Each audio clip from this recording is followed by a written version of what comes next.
Anyway, it's nice to be here. We've got some interesting developments that have happened, and that's this screen that we've got up here of this wave. One of the machinery, piece of machinery that I'm operating in on the table in there is a weapons development spectrum analyzer, and what it's used for. It's about a $60,000 machine that was developed by Tektronix, and what it does is it enables the aerospace and military to develop weapons-grade electronic attack systems. And one of the things that it does is that when you have a electronic weapon attack, this machine locks onto it and captures that wave. The application is that if we're flying a jet or some kind of military mission and we get ground radar hitting the aircraft, this kind of machinery will then assess the radar and then select a countermeasure to fire back to the ground so that the individual looking on the radar set will see 15 or 20 blips instead of the one aircraft that we're in. So the application on this machine is that it was for making electronic warfare aggressive equipment and also defensive equipment. Now, what we're looking at here, and the development that's taken place, and I've seen this before, is that yesterday some government entity was taking a satellite and sending down brain interfering signals. In other words, the whole hotel area, both this area and the other side, was saturated. And what this machine did is it captured that attack wave. I turned the machine on about 8:30 in the morning, and it was there. Now, for the past 5 days, I've been in Sunnyvale doing an assignment over there, and this wave was not present the whole 5 days that I did analysis of the electromagnetic spectrum over there. And so this kind of wave would have the effect to make people nauseated, headaches, you'll feel lethargic, you would feel anxiety. You would not be in a very good mood. You'd be edgy.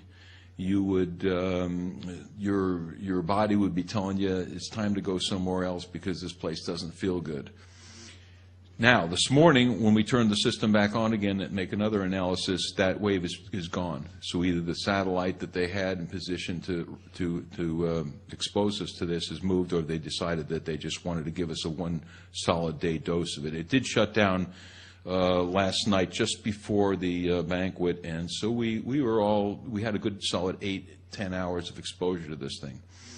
Now, I don't know how many people have been here both days that noticed that today they're feeling a whole lot better than they did yesterday. And I've talked to quite a few people and asked them whether they feel better and whether they felt anything yesterday. And there's been quite a few people that have said that they're feeling a whole lot better today than yesterday. How many people feel better today than yesterday? Quite a few? Yeah, see? So this stuff is the real deal, and the interesting thing about a convention like this is that they're concerned enough about us talking about these matters and all the other related subject matters that your First Amendment rights are in position, but that doesn't mean they're not going to send some kind of attack wave down there to try to discourage the meeting, and that's what happened. I'm going to go ahead and animate this thing so you can see what the actual thing looks like. This is a video that we took of the attack wave in and of itself, and what's going to happen when I initiate it here is you'll get to see exactly how this thing works when you see it real time. It's a frequency hopping wave, and you see how it's jumping all over the spectrum. It's going back and forth. These are short videos, but this gives you the dynamics of what happens with this thing. And these waves are pulsed microwaves, so that they're not only just covering one area, they're sweeping back and forth, and they are causing interference to the brain, because the brain is basically also a computer that uses synapse firings for all your thoughts and body control. I'm going to run this one more time, and I'm going to show you a different view of it because I changed the settings on the machine in terms of trying to make further analysis. This one is the most real-time analysis, and that's why the wave looks like it's going even faster. The next one I'll show you, this machine has different kind of capabilities to make analysis, and so this is not my computer here, so I'm going to be a little slow on it. Let's close that out. It is 1.7 gig, almost 2 gigahertz. The numbers that are on the bottom left right here is the band center, this 1.775 gigahertz. Now, in this case, I'm using what's known as a marker, and that's going to be this little blip right here you'll see. Once I animate it, what the blip does, this is what's known as sig track. So it's going to jump around, even though the actual wave that they fired at us is jumping around. The sig track is going to follow it, and you can see that here, that little V that's on the top. And what that does is it moves with the signal as the signal jumps, and as a consequence, you can see up in the top up here, we're getting a chance to look at the actual power levels.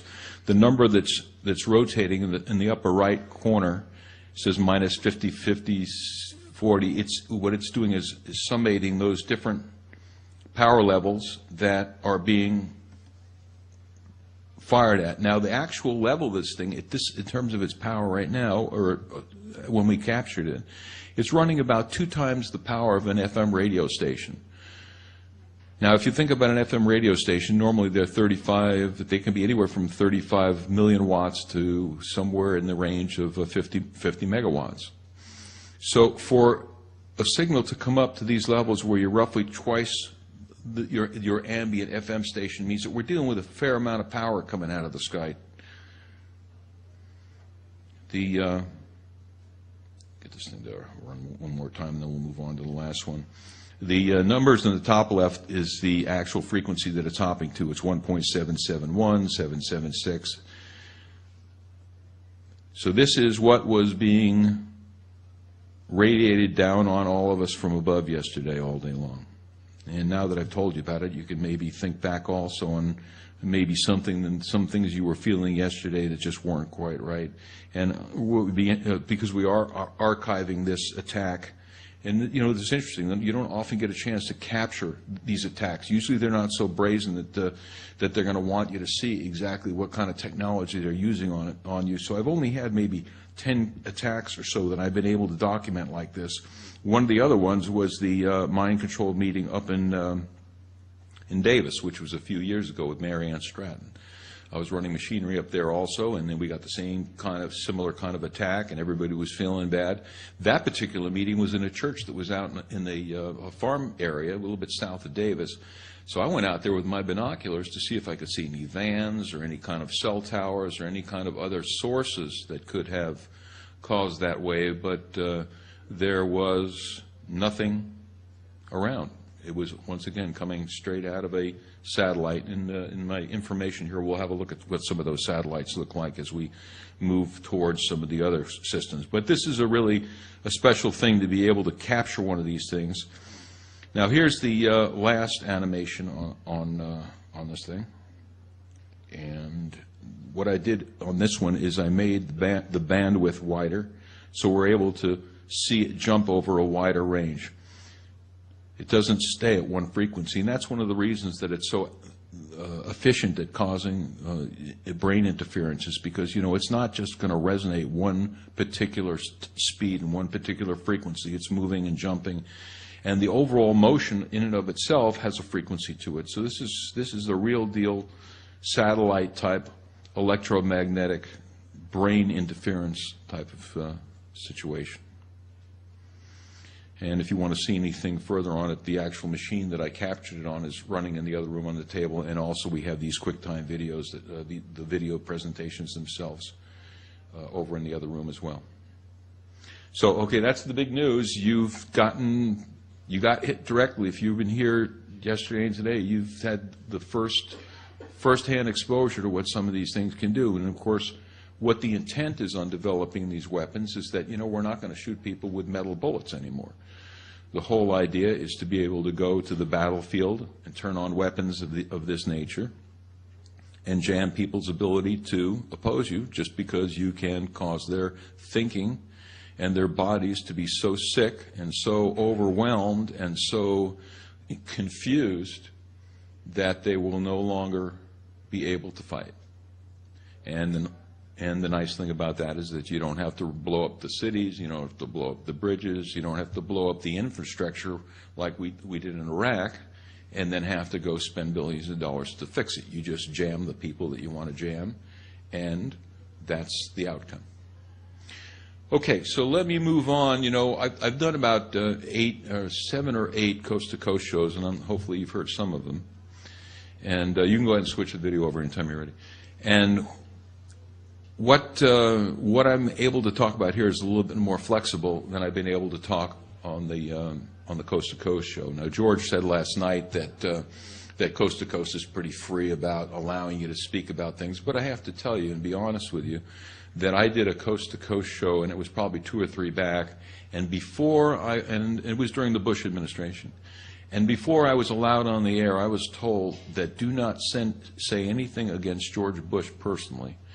They said fine to talk about the policies and any of the things that they have done, you know, in terms of the war and the other travesties that they did relating to our civil rights.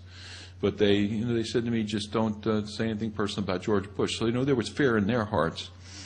And, of course, I did a radio show with Art Bell where we spent a good 2 hours butting heads about privacy. And he was defending the government. And I'm going to talk a little bit about the details of that show. I don't know if you were able to hear that show, but I had a lot of people email me and said, boy, who got to Art Bell that he's out there defending the abuse of the First Amendment and the Fourth Amendment and the Sixth Amendment.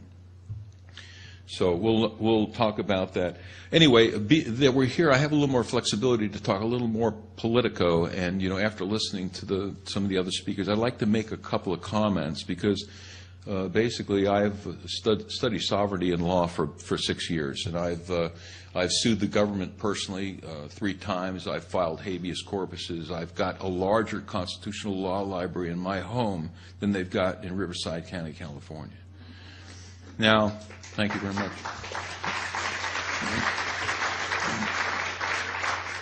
And the really good news is that you can go on eBay and you can type in constitutional law books, and you will have access to buying $60, $100 law books for $15, and you can do it yourself. It took me a lot of years to get the particular books I wanted, but that's how easy it is. These kids that study law for a while, they turn in these educational books, and you really can get some terrific information that you can have on hand. However, let me just move back a little bit. Now, before George Bush got into office, we all know that Bush Sr. made this speech about the New World Order. And it was an eye-opener for everybody because basically what he said, is that we're just going to let the corporations run the world and we're all going to be happy ever after. And then when George Jr. got in, I wish I could be there to see it, but here's the way I think the conversation went. George Sr. said to George Jr., you've got 3 objectives. I want you to dismantle, disrupt the United States military. I want you to dismantle and disrupt the United States Constitution. I want you to dismantle and disrupt the United States economy. Well, everybody thinks this kid's an idiot, but guess what? Mission accomplished in 8 years. Mission accomplished. He's got all 3 objectives. He wore our military out on a war that was unnecessary.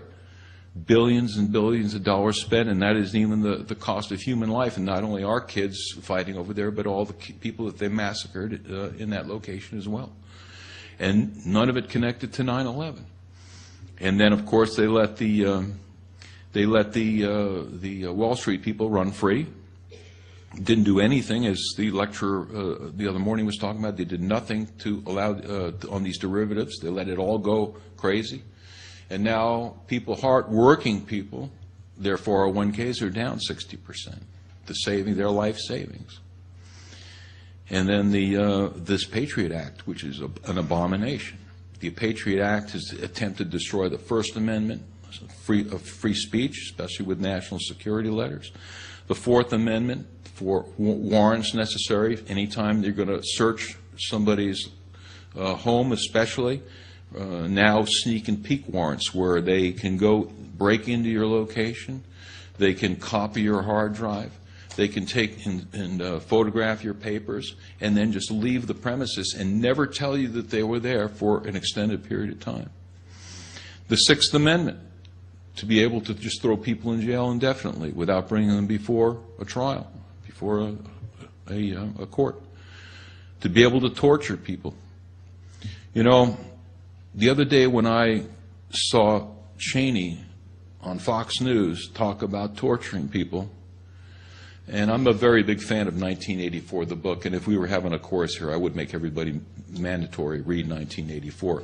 But anyway, Big Brother, that was in everybody's home on this big telescreen, and of course a camera to watch you as well. You know, Big Brother was on there all the time with propaganda, and I looked at George Cheney talking about torturing people, and you know, I got this feeling that deja vu, that this is what exactly Big Brother looked like when he was talking out of that telescreen.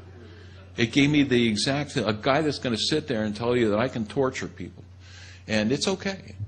Well, the Founding Fathers, you know, the Founding Fathers would have nothing to do with this, I'm sure of it. They were extremely against quartering troops and doing other kinds of negativity on a military basis like that. I think personally that before you would think about waterboarding anybody, I personally would like to see anybody that orders that to go through 80 waterboardings themselves. If you can pass through 80 waterboardings and still waterboard somebody else, then you know, maybe that's the qualifier that you need for people to say torture is okay. I don't know. Anyway, I also want to talk about a status of rights, because, you know, we've got this terrible Patriot Act. They snuck it in. It's a horrible thing all the way around. But let me just talk about some of the stuff that you may not have seen. Now, we all know the Federal Reserve was given this private banking cartel back in 1913. There is another document that was passed by Congress in about that same time, and I thought I had it on my computer with me here, but I don't. During that same period of time, Congress passed a declaration, now get ready, that all property in America belongs to the states. That all property belongs to the states. Now, as a consequence, if you are a homeowner, let's say that you don't have a bank loan, that you have a free and clear property. Well, the actual legal status is that you're an equitable lien holder. You have a lien against that property. You don't own the property because the state owns the property. Further, the state and your local counties have taken that property and they put that property up for the surety for all the bond issues and the loans for the schools, the infrastructure of sewers and water systems. Just like the United States is up to its neck in debt, all the counties, for all these bond issues that everybody said, oh yeah, let's, you know, they put it before the voters, and the voters said, yeah, but you know, you've got billions and billions and billions in loans for these things, and your property is the surety for those loans. So give this a thought for a minute. Let's say that China, who's holding $4 trillion of our borrowings, let's say things get worse and we start borrowing more and we start borrowing more. One of these days, a Chinese banker could show up at your front door and say, guess what? Your county is defaulted on this loan on this property, and now I am going to put the higher lien than your value to recover this surety that you allowed, and you no longer live here. So think about that for a second, because you know it isn't going to always take bombs, missiles, invading troops running up the shores of California to take over California. You can become a debtor to the extent that you could lose the property that you think you own. But once again, you're an equitable lien holder, and also, you know, the IRS does the same thing. When they decide that all of a sudden you owe $500,000 against your property, they can come in and put a higher loan and bump you out, a higher lien, and bump you out of first position. So, once again, you don't pay your property taxes. What happens? The property is removed from your possession. You're no longer the lien holder on it. So we don't own property anymore in America. The Founding Fathers, one of the things they came here for was to make sure that you can own property.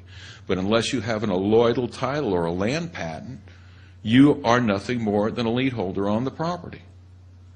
Bad news. How many people knew that one? Okay, all right, well, that's the problem. You know, if you don't pay the taxes, the next thing you know, you're out the door. And this has nothing to do with even the loan on the house. I'm talking about a free and clear property. You don't own it if it can be removed from your possession. Okay, next thing I want to talk to you about, automobiles. You have an automobile out in the parking lot. Automobile has a California license plate.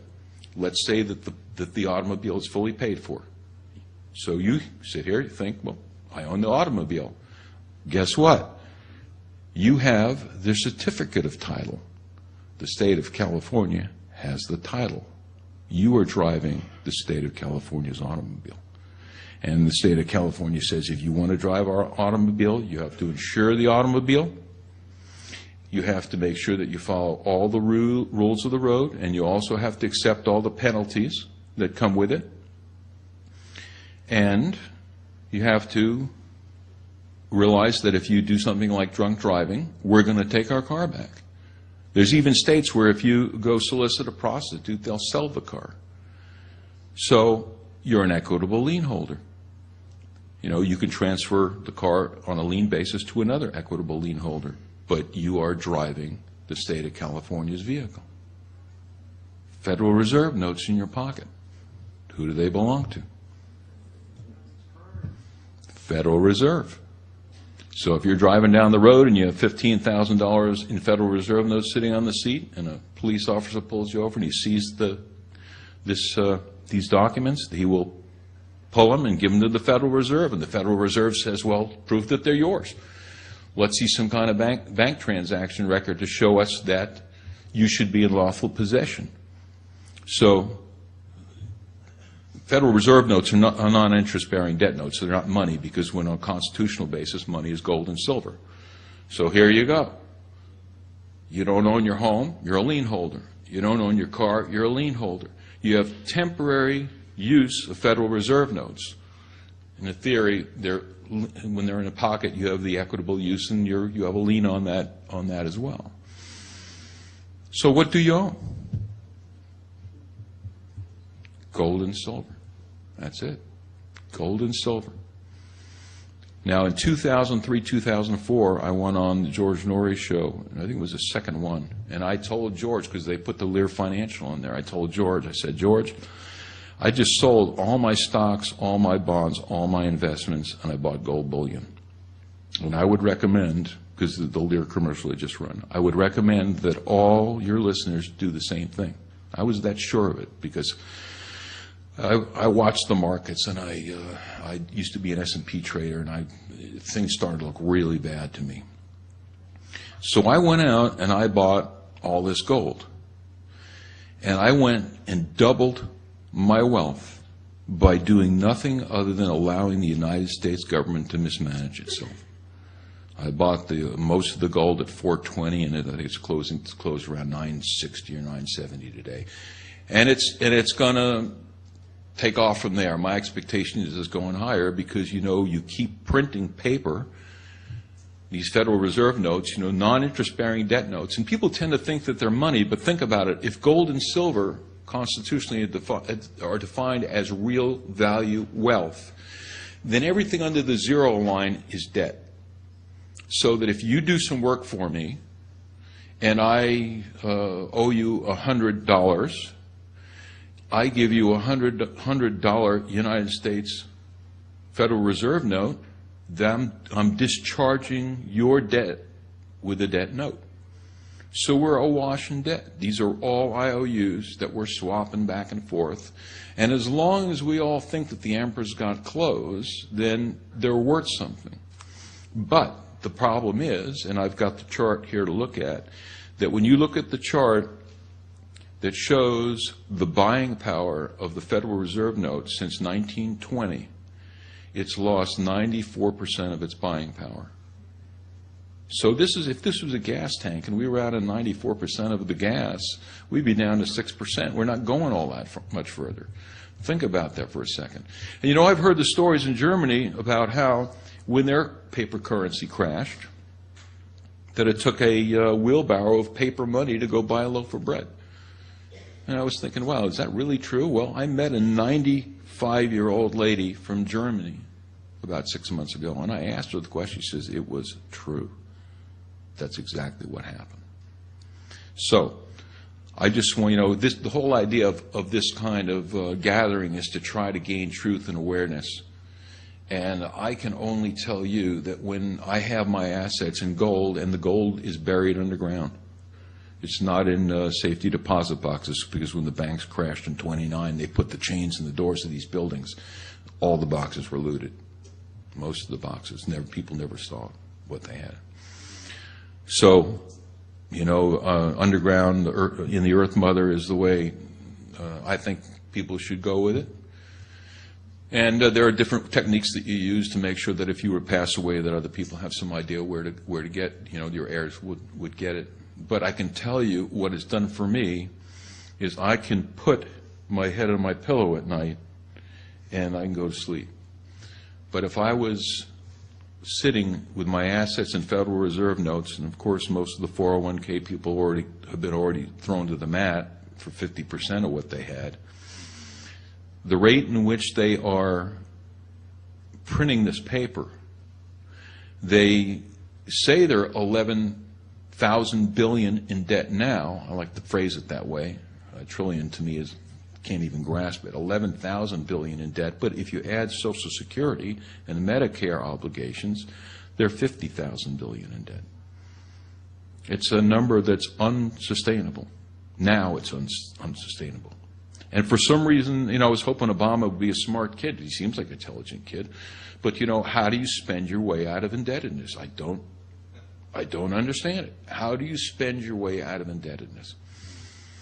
And, of course, bailing out Wall Street, the banks, and the rest of these people that have created the problem, there's no justice in that either. So I'm sure everybody here is pretty in agreement on that. I don't think many of us like to see what assets are left just get squandered away.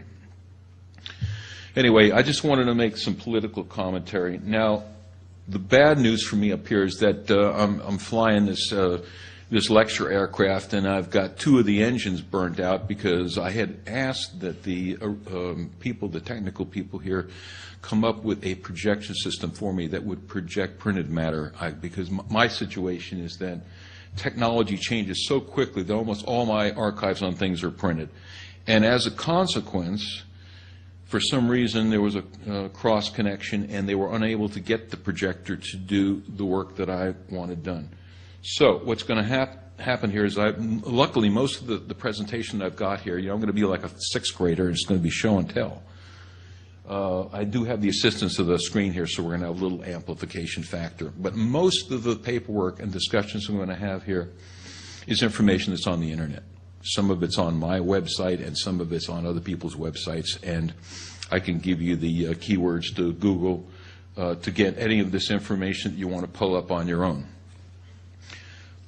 Okay, let me move on here. First of all, my background is that I've been a bug sweeper for almost 40 years now. I've been in electronics for a really long time. I got my first high-voltage electronic shock that threw me to the ground when I was 12. I grabbed onto a high-voltage tube, and, maybe it helped. It might have given me the little brain boost I needed at the time. I don't know. But anyway, somewhere around 1968 or so, I started to move into this special kinds of investigations. And I have an interesting group of people that I worked for. I was sitting here just trying to make a list. Over the years, some of the people that wanted the services of having their telephone lines secured and their locations swept for bugs, and to make sure that they had their security, were billionaires, pornographers, gangsters, perverts, murderers, smugglers, gun runners, psychics, UFO contactees, crooked lawyers, crooked doctors, bookies, stock market traders, S&M clubs, prostitutes and madams, varieties of swindlers and boiler room operations, real estate moguls, weapons manufacturers, cults and cult victims, cult deprogrammers, movie stars, producers, music stars, casinos. That's just what I rattle off just to get some feel for. Now, it's been a great journey because, these people are really fun. I mean, You can't ask for more entertainment than some of these crazy people. And of course, the billionaires were terrific. I started doing work for Howard Hughes back in 1968. I put together his sound system that rocked the whole 9th floor there at the Desert Inn, and because he wanted to watch movies. You know, he had owned RKO, and he wanted he bought the local TV station because he wanted to see movies, but that wasn't good enough. So they put him up in the penthouse, and we put this gigantic sound system in there. It was it's voice of the theater speakers, the big speakers from movie theaters, and he rocked the chandeliers in the place. That whole story is on my website at bugsweeps.com. The pictures and other information about the Howard Hughes thing, because that was one of the first billionaires. I had several other billionaires. Merv was one of my billionaire clients, and other individuals that were billionaires from land transactions. There are some homes that I have been in Bel Air with people that were executives for the oil companies, where the whole interior of these mansions were Greek and Roman things. I mean, it was like stepping back 2,000 years. Everything was from ancient Greece and ancient Rome.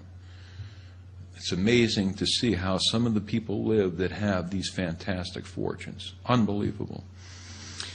And then I did a lot of mafia work also in Las Vegas, back when the Italian mafia was running it, and that's when Vegas was great. I mean, they took up the tables, but the food was free, and the shows were free, and the drinks were free, and everything was free, and it was a really wild place back then.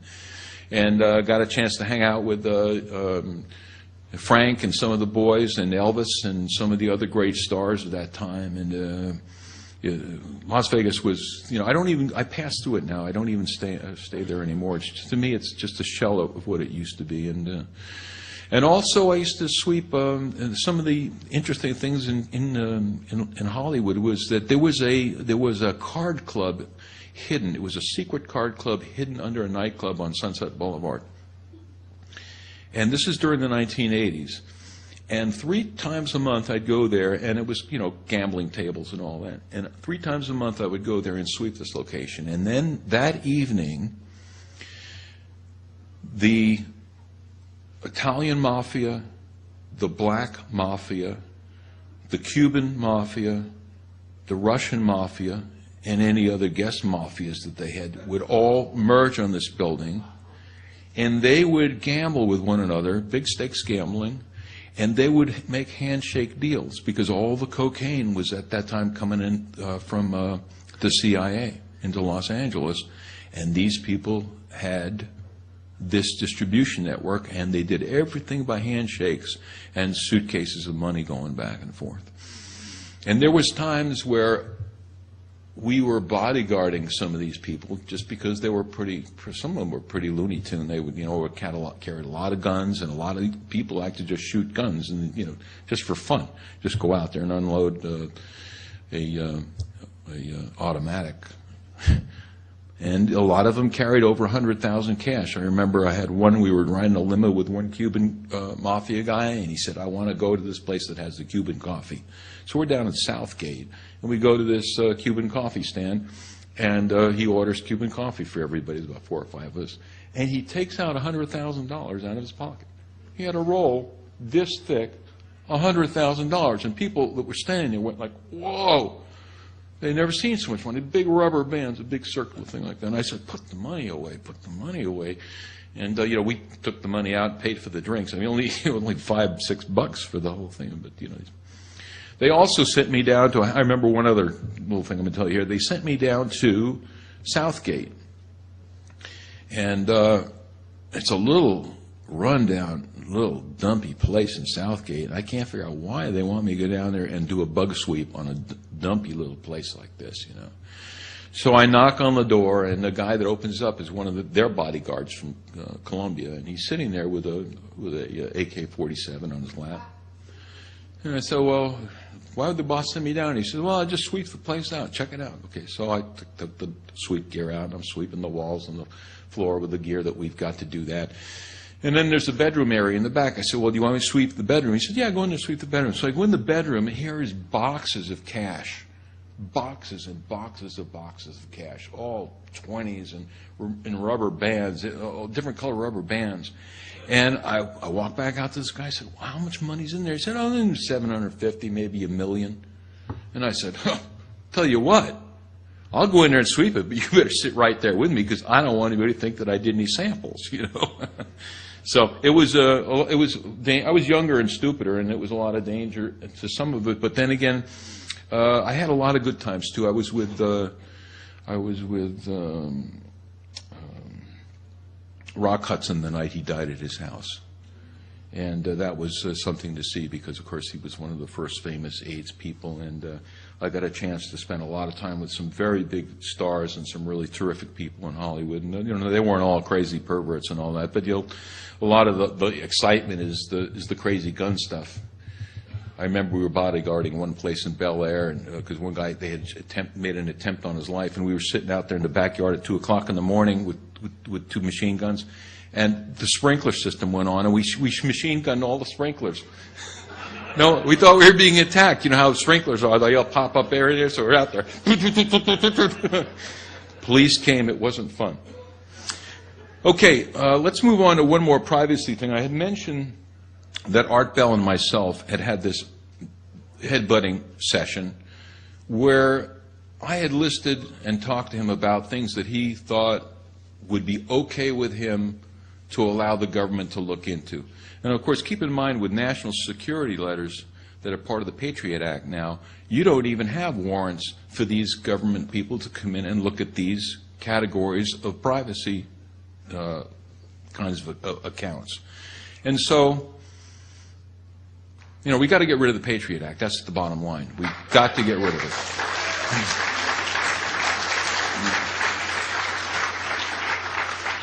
We have to somehow get a court that's going to have the understanding of the Founding Fathers to not allow these kind of gross abuses of these Bill of Rights amendments. But I just want to go through this list of things that you need to think about that the government can just walk with a letter and say, here, give me their information. So I just want to run down the list so that you can think about it and see where you're at with it. The first would be, obviously, bank account statements. Everybody's got a bank account.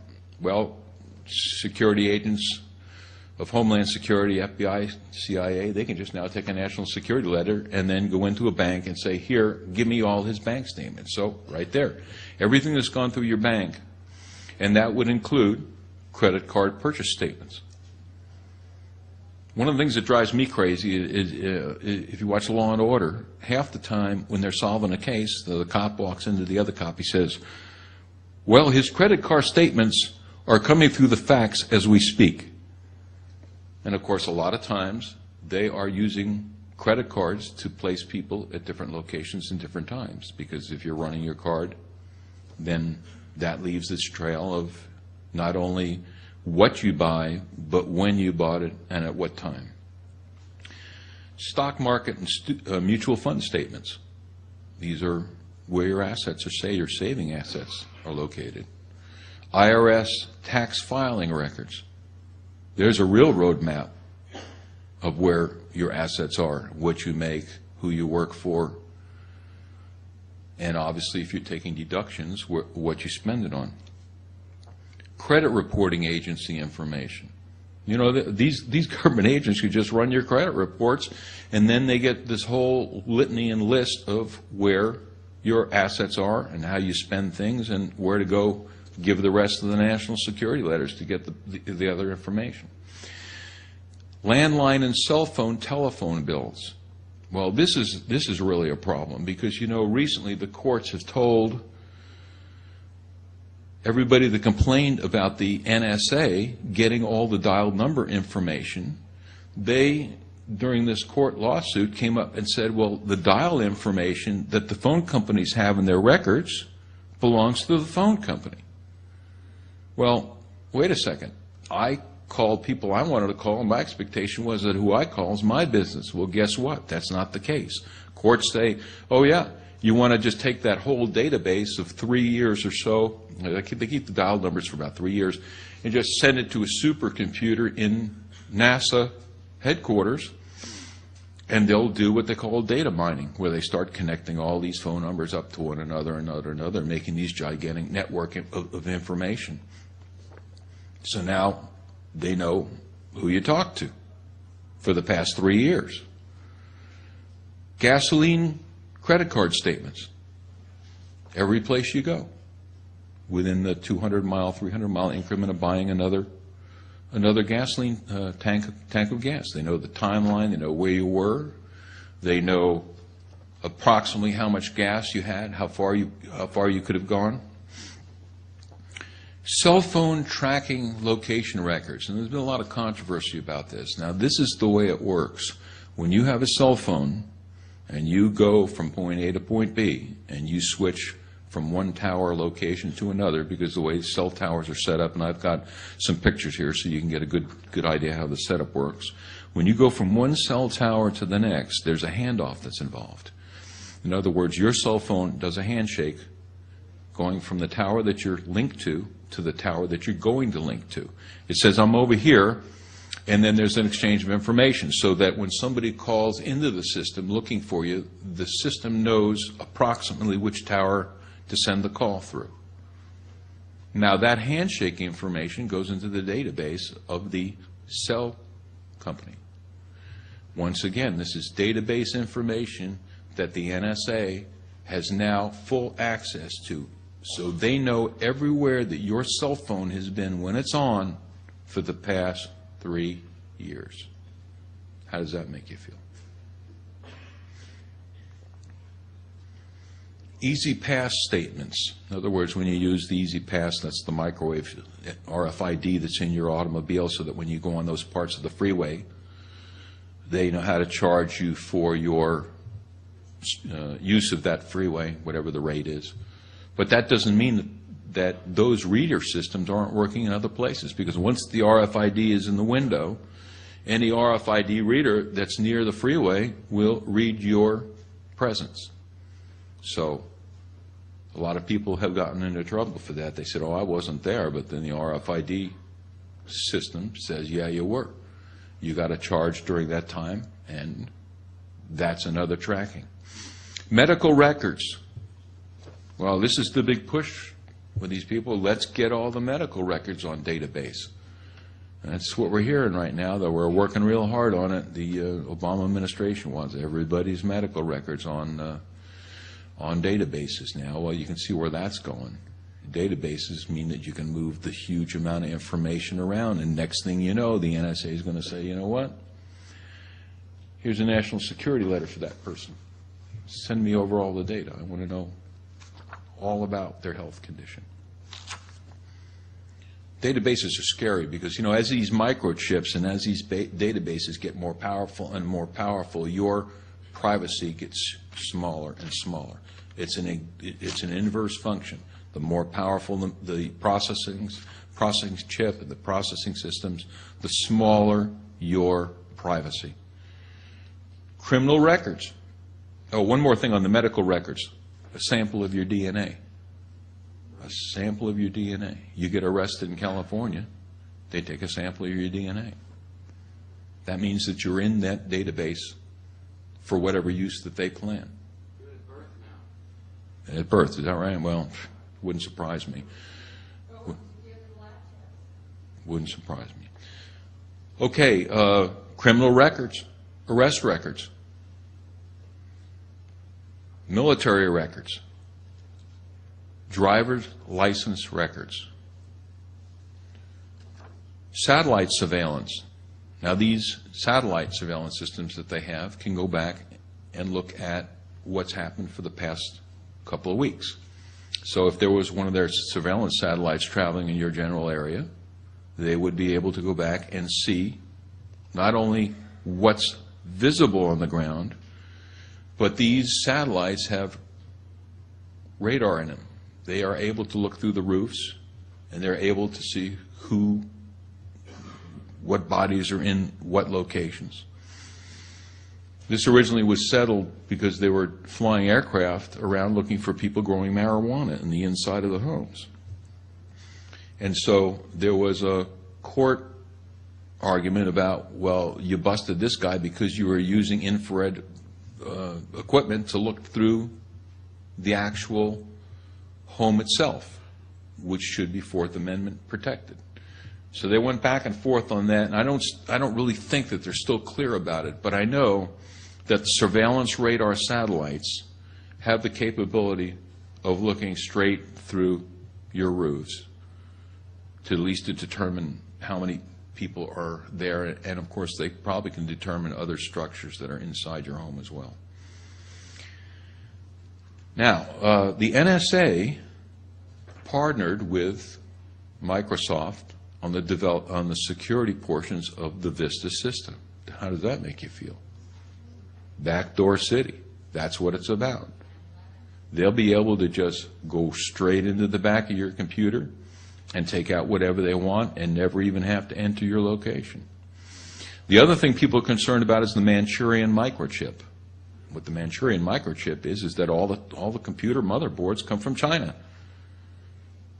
And unless anybody really knows how to totally analyze every chip and every architecture of a motherboard, how do we know that the Chinese aren't in position to turn every computer off permanently if there was hostilities between us and them? Think about that for a second. A backdoor switch, a Manchurian microchip during a period of hostilities to permanently shut off every computer that they've made, and all the computers come from that part of the world. Do you think that would turn things upside down pretty quick? That's almost the Y2K that we were sweating years ago, except it would all really go down on an overnight basis. Cable TV program charges. So every time you go on your cable TV and you order something special, they get a chance to look at those records as well. And of course, now that we've all gone digital, part of what that's all about is we're getting ready for the Big Brother telescreen. Back in the 1984 novel, Winston would have to be in his living room and the Big Brother would be on telling him the propaganda of the day. And there was a camera in the screen. And the camera would be watching at all times. So you would never know when you're really being watched.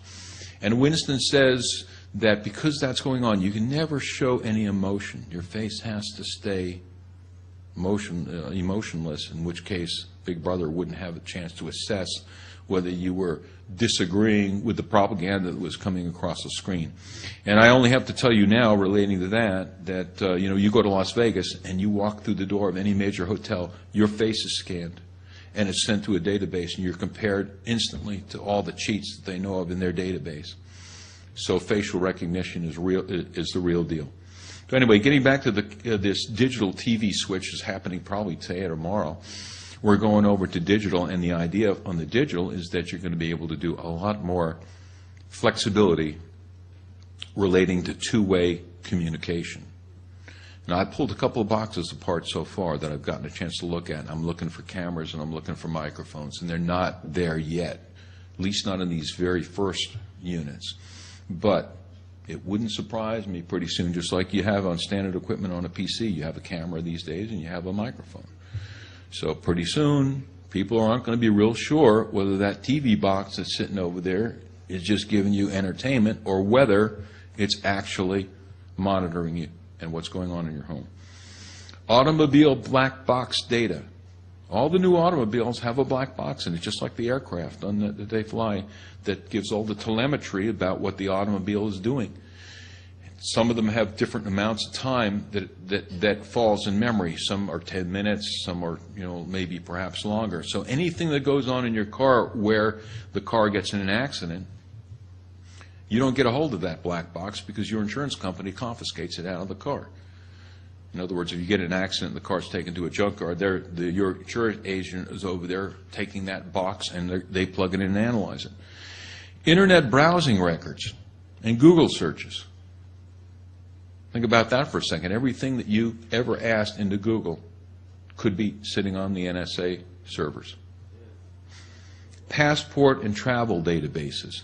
Every place that you've gone using a passport, and of course the new passports are going to have the RFIDs in them, so then any place that you pass that's got a reader is going to read your passport at a distance. The whole idea of that is that when you're online to pass over a border, they're going to scan you 3 cars back, and by the time you come up to the customs agent, he's going to have on his screen all your information. Everybody's in the car.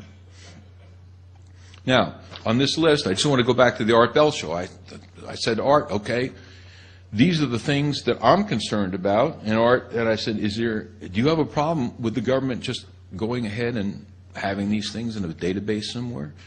And Art Bell shockingly said to me, he said, no, I don't have a problem with it. He said, if you're not doing anything wrong, why were you worried about it? I couldn't believe it, because I thought this man was something special in terms of all that he built. But, something happened. Something happened. I don't know what happened, but somehow something happened. The only thing out of that list that I just read that Art Bell had an objection to was them having his DNA. Out of that long list. And of course the Founding Fathers put the Fourth Amendment in place because they feel the government shouldn't have any of your information unless there's a reasonable cause that you committed a crime. There is one client that I had. I have to tell you this one quick story. There's a client that I had in the Los Angeles area, and he was interested in Muslim faith. He went down to a local library and he was looking up Muslim information in Al Jazeera and a bunch of the other stuff. He was there, and the people in the library saw what he was looking at. So somebody called the Homeland Security, and on this particular day, 2 Homeland Securities in suits show up with a street police officer from the area. And they told the librarian, we're going to take this guy out of here. So they get him, he's sitting there with his computer linked to the library system. They fold his computer up, close it, and they take him out to a white van in the parking lot. They seize him. In other words, he's seized. They put him in the van, and a technician in the van downloads his hard drive. And the other 2 interview him, want to know, why are you looking at this information about Muslims in these countries? He said, I'm just doing research, and I have interest in blah, blah. So he said, where's your warrant for taking my hard drive? He said, we didn't need a warrant. It's the Patriot Act. It's the Patriot Act. They copied his hard drive and told him, you're a naughty boy, don't look at this stuff anymore. And they let him go back in the library with his PC. Makes me angry. Does it make you angry? What is going on in America? Well, here's the other thing you need to know about the court system. I did want to make one more comment because I do law. This is the interesting thing that they did to us. We originally had constitutional power, and when you went into courtrooms, the flag was the constitutional flag, which is the one without the fringe, because the fringe flag is the flag of the President of the United States, the Commander-in-Chief. But when you're in a military court, then the venue and the flag is a military flag. Now, you go anywhere in almost any public building in America, and they're flying military flags. What they did is they moved all law into contract law so that everything is based on offer and acceptance. You get offered a contract for a service or anything else, and you sign the contract, and then you're bound contractually. Now, what they've tried to do is for you to exchange your rights for privileges, driver's licenses. So what you do is you go in and you sign this one little form, but actually when you signed the form and made the contract with the state, you gave up your driving unencumbered for now being involved with buying all the laws and regulations, which in the book in California is about that thick. That's what you bought. It's called an adhesion contract. An adhesion contract means, maybe one sheet saying, yeah, I want a driver's license, but the adhesion portion is that you bought the book. The whole book is now your responsibility to know relating to laws of the road and also penalties and everything else. So everything's in contract law now. And you may notice also that anytime anything comes to you with your name on it, it's all in capital letters. You know, a normal flesh and blood individual's name like mine would be capital R, lowercase O-G-E-R, uppercase T-O-L-C-E-S, because when you look in the U.S. Styles Manual, the U.S. Styles Manual tells you that flesh and blood people are stated in that manner in terms of the style. But when you receive these other offers and things, it's all in capital letters, which is characteristic of a fictitious name entity. Now, on Sunday, when you look at your newspaper and you see that there's fictitious name filings, you'll see that somebody's opening Joe's hot dog stand, they will have all capital letters. And so as a consequence, what they moved us to is the status of being a fictitious name entity. You're the surety for that trust. In other words, you're like the owner of Joe's hot dog stand. But anytime you get involved with courts or anything like that, they're going to address you as that fictitious entity, and therefore they can keep all of it in contract law, and you can't go in the court and say, Your Honor, I want to invoke my constitutional rights. Well, you can't do that because you are a fictitious entity. You're Joe's hot dog stand. Joe's hot dog stand doesn't have any rights like that. So I just wanted to be aware to watch out for contracts. You know, when I have contracts put in front of me and they say I sign under penalty of perjury, I scratch it right out. I scratch out under penalty of perjury. And you can say I declare that when you scratch it out that the following is true and correct. But you got a Fifth Amendment right not to get yourself into these jams, and knowing the Constitution will really help. Okay, since I have a shorter period of time here, we're going to move forward. I want to show you this. This is one of my favorite little signs. Can you see it? Can you see it? The brainwashed never wonder. Okay, there we go. Is that working better?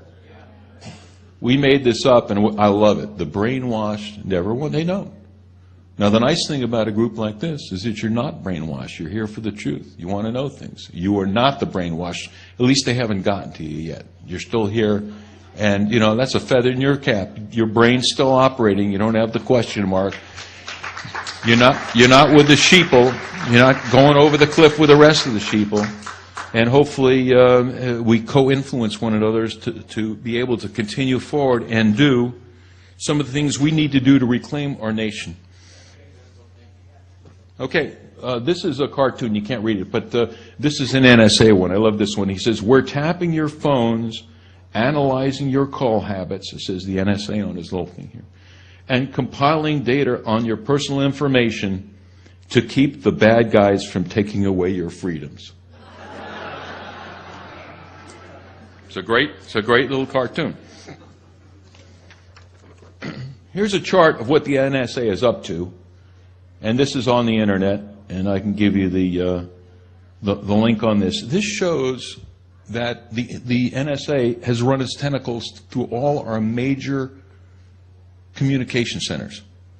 So in other words, all your ISP servers, all your phone lines, all your underground cable, all your satellite centers are now tapped at those centers. Fiber optics run back to the NSA headquarters.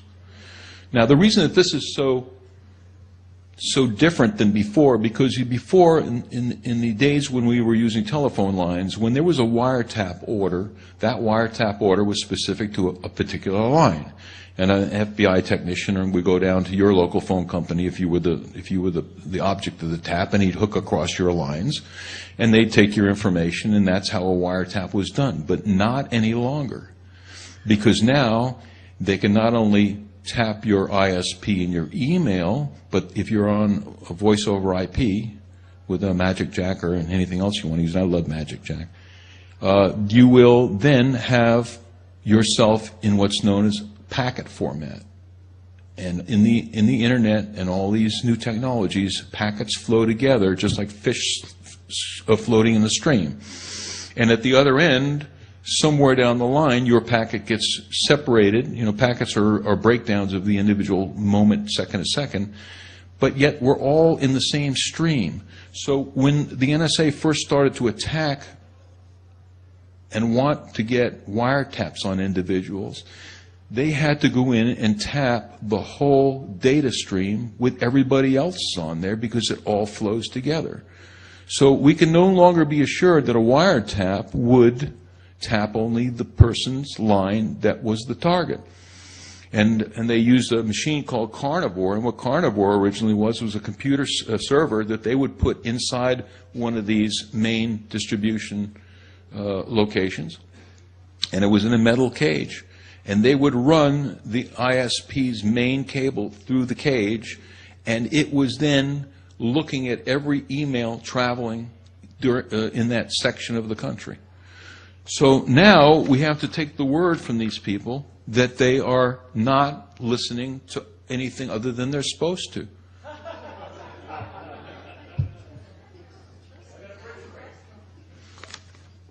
NSA helped Microsoft make Vista secure. Aren't you assured on that? U.S. asked internet firms to save data, could help fight child porn. Google, Microsoft, AOL, Comcast, Verizon, and others Friday in a private meeting with the Justice Department. So there you go. 3 years of everything that you do on the internet, right down into the supercomputers in the NSA. NSA has massive database of Americans' phone calls. Verizon, Bell South, Quest. There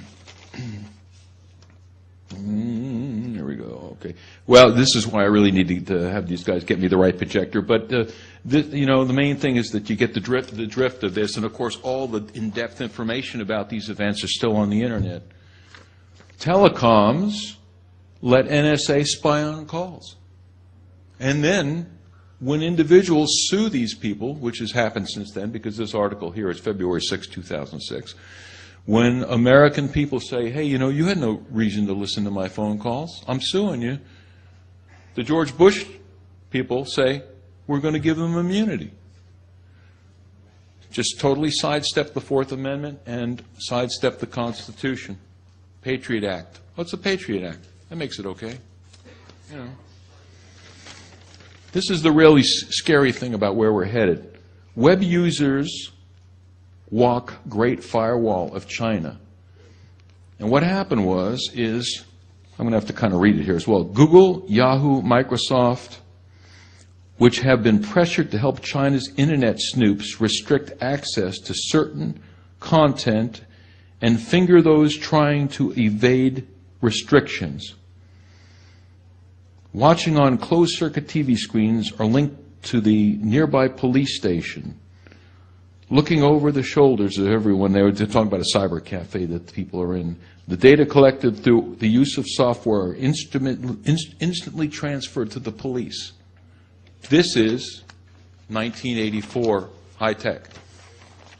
And you know something? These American companies, they just wanted the money. They went to China and said, yeah, you want to spy on the people, you want to lock them out?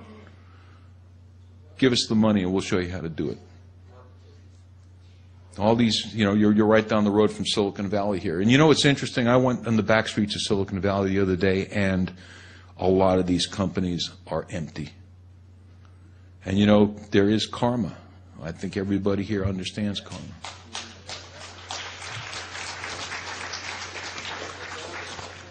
The amazing thing, though, is that, countries have karma as well. And when Russell Means was here yesterday, you think back on what the United States military did to rounding his people up in concentration camps. They gave them blankets with smallpox. Up in one of the areas where I have a home up there in Idaho, they put the Shoshone and Bannock, who hated one another, they were long-term warring tribes, they put them on the same reservation, hoping that they'd kill each other off. We genocided the South American people, the Vietnam people. We're working on the Iraqi people. So karma is a big deal. And America, may think it's going to go rolling on 200, 300 years, but something? Ain't going to happen. You can't go around genociding other human beings and expect that your life is going to be fine. It's not going to happen.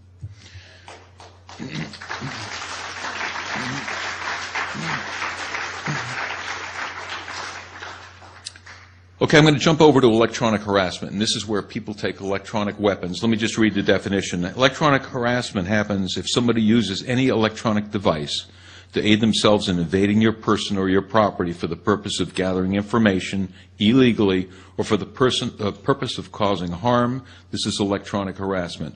This is the electronic harassment pages on my website, which you can go visit. It's, once again, it's bugsweeps.com. Info electronic harassment, and there's a little box on the front page. One of the items that's on the front page, on the right, there is a modified microwave oven. So people say, well, you know, how can people get a hold of these energy weapons?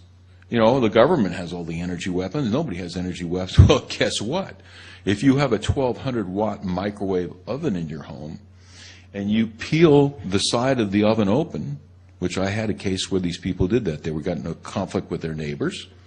And what they did is they peeled the microwave open on the side, and then they went, and this is a diagram that you can see on the internet, and they faced this weapon through the walls. And microwaves go right through the walls like they weren't there. So they radiated the next apartment and the next 2 apartments down. Each apartment, the people were getting sicker and sicker. And after I did this story, I talked about it on Coast to Coast. I had these people call me up and say, well, can you send me the plans? Oh man, I tell you, you know, and it fries you what it does. And first of all, let me just say something about microwave. Isn't it a little odd? They say don't even operate the microwave, or don't even stand near close to the microwave when it's operating because it's unhealthy. Well, here you got this klystron tube that's in it, and what it does is it puts 2.4 gigahertz into the food, and it vibrates the molecules at this frequency. And so once the food comes out, it's secondary emission. The heat coming off the food is 2.4 gigahertz. And then you take this food and you throw it down your throat into your digestive tract. Number 2 cause of death in America. First is heart attack. What's the second one? Digestive tract cancer. In 1980, when I did the research, and there's a doctor called Dr. Herzl that did the original research on it. It was out of Sweden because that's where the original microwaves came from. And he did the research and he found it was terrible for rats. I mean, it was horrible for everything. The original microwave company was thinking he'd come up with a great report. He says, look at this. It's killing my rats. And they said, oh, well, thank you for the report. That's all we need. We'll take the report now. But he ended up releasing the report and they put him in prison. The report's still around. And so what happens is microwave vibrates molecules in a whole different way than human beings have been eating food for the billions of years we've heated over a fire. It's a whole different dynamic. And when I read all the information myself, back in 1980, I lifted my microwave up and threw it in the dumpster. And I had to, and now I have to go to these places like Denny's if I'm on the road. I said, well, do you microwave the food? And they'll say, oh, yeah. Well, I said, well, I don't want my food microwaved. You don't? Vegetables. Normally it's the vegetables, not the mains, not the meat mains. It's the vegetables. So ask if you go to a restaurant whether they're microwaving your food and don't eat it. It's radiation, basically radiation. Jumping over to radiation, on my website, once again, here is a picture of active denial. This is the military's microwave weapon. And what it does is it fries people. It's a 95 gigahertz, 1 million watt thing on a truck, and you just go and you aim it at people and you burn them. And there's a video also, there's a demonstration video on YouTube. If you put in active denial, you will see the video. And the video will give you, they actually showed the machine, and they had a reporter that was brave enough to stand out there, and he got radiated and had to hit the ground in about 2 seconds because they were toasting him. Now, here's the other problem, microwave towers. Okay, here's the little part of my website where you click on this tower, and it will show you how they're concealing microwave towers these days. That is this document. They've got them in church steeples, flag poles, utility poles, flagpole, a Christian cross for a church. They've got them in phony buildings. They've got them in, let me pull up. They've got them in different kinds of chimneys, different kinds of enclosures. Here's a water tower. Here's a clock. Here's a church. They've got them in So, trees as well, yeah, the phony trees. So anyway, here's what you've got. A microwave tower can have up to 3 separate transmitting systems. Here's a picture of a typical tower. This one only has 1 level, but when you get into the city here, you'll see 3 levels.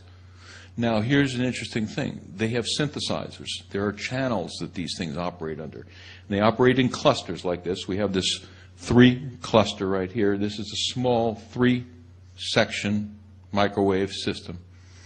But guess how many channels each tower can synthesize? You're going to love this. 666 channels.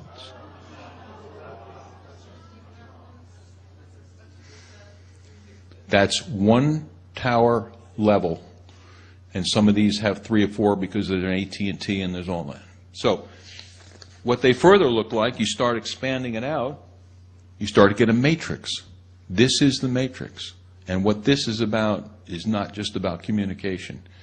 This is about what's going to happen when they decide to take over the streets of America. If there's a Rodney King event or some kind of event where they want to bring the people to their knees, they will take the synthesizers in here and they will turn off the cell and they will synthesize the kind of waveforms that we were hit with here yesterday. And all of a sudden you're going to be sick, you're going to feel terrible, you're going to have headaches, you won't be able to think straight, and that is what we're up against. Depends on how much power they turn it up. But it's not a matter of range anymore, because you see, with a matrix like this, they're never more than a mile or 2 from the next one. So you can saturate a large area. Let me show you the next. This is the one that shows the 666 channels. Each one has the ability to generate on a synthesized basis. Here's another diagram that shows, it almost looks like a beehive, but you're living in there. And you know, I have people where I go to where they're located, and these hidden, you know, they don't understand why they're sick. And then we turn on this machine that I've got, and we see that there's a tower sitting right within 100 feet sometimes, and they're being just fried slowly. They always feel worse during rush hour. People will be 5 o'clock in the morning and 9 o'clock in the morning when the tower power comes up. The more people that are on the tower on the phone requests, more power from the tower. You've got uplink and downlink and control channel for every call. So if you're near a freeway where people are calling, and I've had several people that got very sick, and they would get sick they wake up 5 in the morning, their heart was racing. And by 9 o'clock, 10 o'clock, they would peak with feeling bad. 10 o'clock, they feel better. They're okay 10 in the afternoon to about 4 in the afternoon. When the cell traffic comes back up, everybody jumps in their cars and get on the cell phone. So when you really expand it out, that's what it looks like. You're covering probably 10 square miles. And there you are. The mind control system is in place. They just need to throw the switches, just like the NSA. You know, when the NSA put the CLIA bill through, the law that required everybody's phone to be pre-wiretapped in America, which was years ago, they added on your phone bill so that your phone goes to the NSA and to FBI. All they have to do is sit at their computer and punch in on the keyboard your phone number, and bang, all your calls go into the hard drive. This is going to be very similar. They just say, these sectors of the city are causing problems, let's let them have it. But it's gotten more refined than that. I have information that now, with a sample of your DNA, they can direct specific waves to specific people. So if you're a dissident in a particular area, they'll say, well, where is this person? Check his cell phone. Towers will ping the cell phone, oh, he's over here.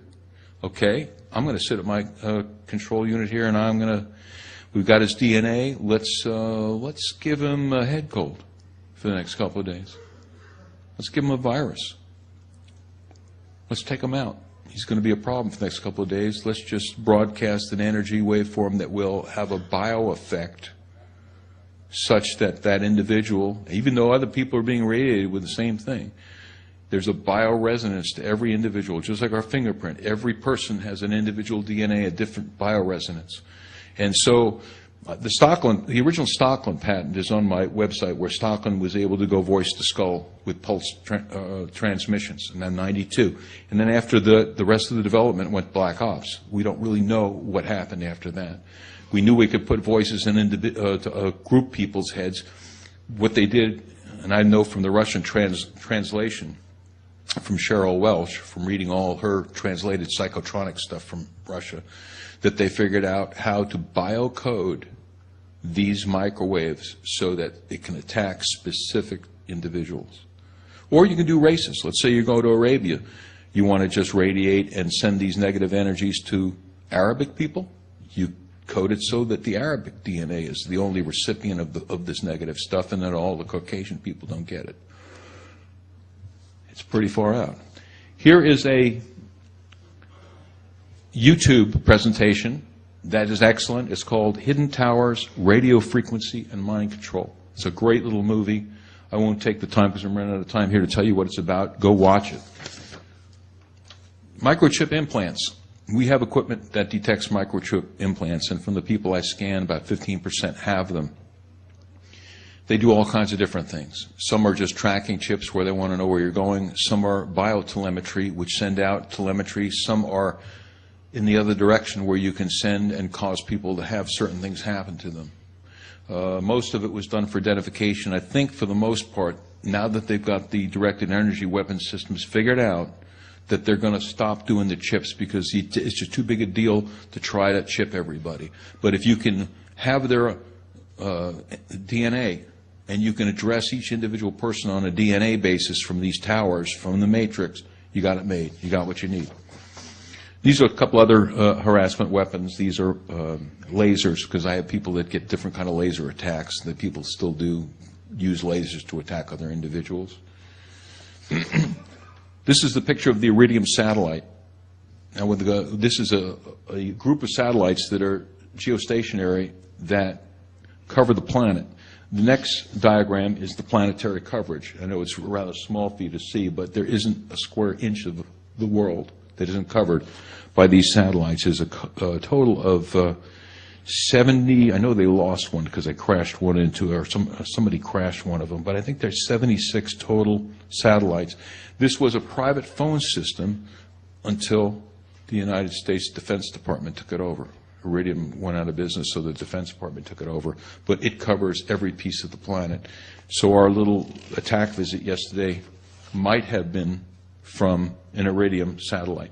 One of the things that I also have on the website here is the law that allows the government to do bioweapons experiments on the citizens. Title 50, Chapter 13, Title 50, Chapter 32, Section 1520 was the original. 1520 said that Defense Department and their different subcontractors could do bioweapons experiments on any civilian population with 30 days' notice to anybody in authority. How does that make you feel? And this was 1996. I went to Barbara Boxer when somebody pointed this out to me. I actually met with her. I said, why would you people who are supposed to have our welfare as your interest to carry out, would you ever have the Defense Department put a law on it that would turn us into guinea pigs? She said, well, I don't know. I didn't even know there was this law. So I said, okay. She said, I'll find out. She writes the Department of Defense. I've got the letter. Department of Defense comes back and says, oh, we don't do that. We don't do that. But then, about 6 months later, I look it up again, and it says it's been repealed. I said, look at that. We did something. We got it repealed. Next defense appropriations bill, they put on 1520A. Now, 1520A says, basically, that you have to get permission from everybody that you would want to do a bioweapons experiment on, with the exception of any law enforcement purpose.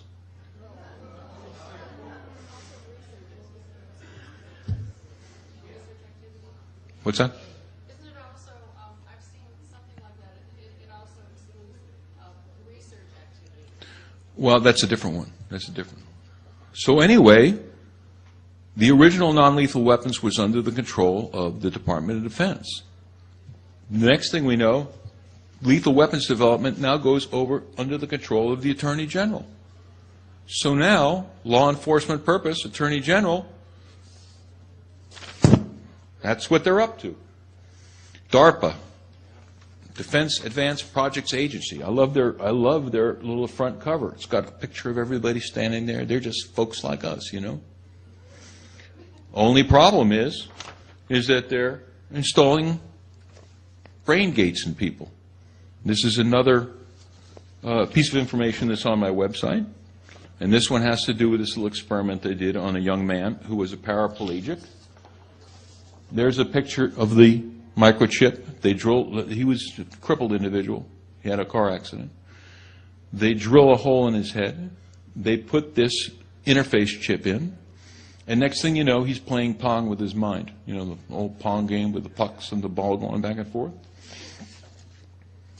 This shows a close-up of one of the actual pins that went down out of this 100-pin interface. And here's a picture of him. They originally were just doing sketches of him. Here's him playing Pong. This is the interface cable going straight through his skull. And you know the guy's name, yeah, because later on here there was an actual picture of him, which I'm going to pull up, because they did release. Here's the scientist that invented it. These are all in universities, by the way. You know, a lot of the DARPA research on this stuff is in individual universities. And there's a diagram also of how the brain tap goes. So where this is going is that soon they're going to want to install a brain interface chip so that you can directly interface with computers. And the way they're going to sell this one to all the kids is, you know, now you're out of college, you got a PhD, but the problem is that the kid over here only got, in high school, he's got the brain interface. So he can think 500 times faster than you can, because he just plugs himself into a computer and has the computer assist him on anything that he needs to know or do. He can calculate, think lightning speed beyond yourself. So if you don't get a chip like this, you're not going to be competitive. And that's how they're going to do it. They're going to say the operation is going to be optional, but, you know, you're going to be a dunce compared to somebody that's got this brain power. There is a picture on the internet of the young man. That is the fellow that did get the brain interface, and he was very pleased with it because he was unable to move his body. And that's a good thing, you know. I mean, anytime you can use medical stuff to help people. This is Los Alamos research. This is a brain scanning machine. Your head goes in this piece right here. And what the machine is going to do is it's going to read your mind. This is the new lie detector. Pretty scary, like just out of 1984. You put this thing on your head. There's some other pictures. This is what it looks like on their TV screen. And they're able to tell what the activity is. So if you are an individual and they put something in front of you and it stimulates a part of the brain that means you're a criminal, then you're in trouble. It's the brain police, thought police. It really is. This is the instrument of the thought police. Here's a close-up view, and this is all right on the Los Alamos website. Okay, here we go. They got to get me this projection unit next time. Because I really would like you to see the details on this stuff. Anyway, that's it. The other thing is that you guys should be able to know what this is just by looking at it. What's that? MRI. Okay, let's read what the headline says on this particular story. MRI lie detection to get first day in court. Here's a guy that's gone to a company called No Lie MRI out of San Diego because he said that he didn't do it.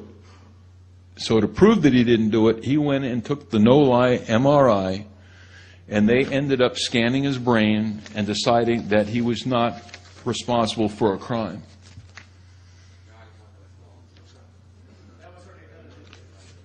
In India? Yeah. YouTube, 60 Minutes did a whole section on that. So you can pull up YouTube and look at Read Your Mind, January 4th of '09, a brain imaging story, 13 minutes on YouTube. I'm kind of flashing through these here. One of the interesting things is transcranial magnetic stimulation. They're now going to solve everybody's mental problems by putting electric currents through your head. It kind of sounds like the old shock treatment, doesn't it?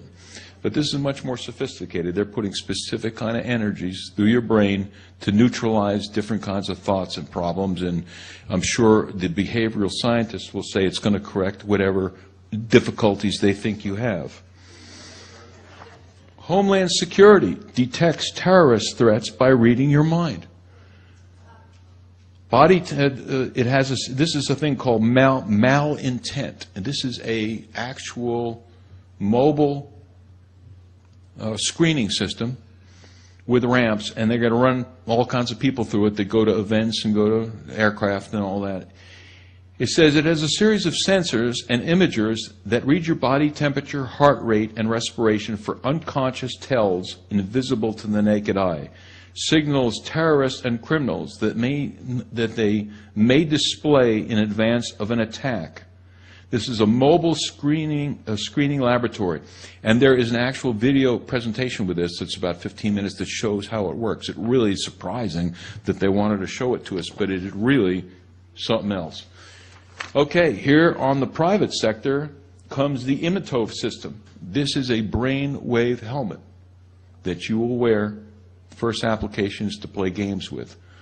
But where it's going is that you'll put this thing inside a hat, and you'll wear it as you walk around, and then computers that will be embedded in the environment will communicate with it. And this thing will not only read your thoughts, but it will also put video information into your eye circuits, so that you'll actually see, just like the cyborgs did in the Terminator series. You know, you would see the data in his eyeball, what he was viewing. This is going to do the same thing, so that when you go, say, to an airport will know who you are the minute you walk into proximity of the readers. It will then give you your flight information in your eyeball. You'll then do something to confirm that you're there and present. It will give you other information that you need. So this whole idea is that the environment will become part of the overall brain structure, and that we will then be totally connected no matter where we go. Okay, here's the next one. This one is new instruments of surveillance and social control, wireless technologies which target the neural function of the brain. They're going to call it a psycho-civilized society. Psycho-civilized. Computers embedded in the environment. Human body is going to be rewired into a biological antenna. So in other words, they're going to take your bioenergy and they're going to tune it so that you start to be directly connected with this network. Yeah. Biochip gateway implanted into the brain. It's on the way. Here is a home type of brainwave system that you can get right now. Neural stimulation using moving magnetic signals. The coil Shatai is for spiritual personality transformation, overcoming fear, sadness, and anger.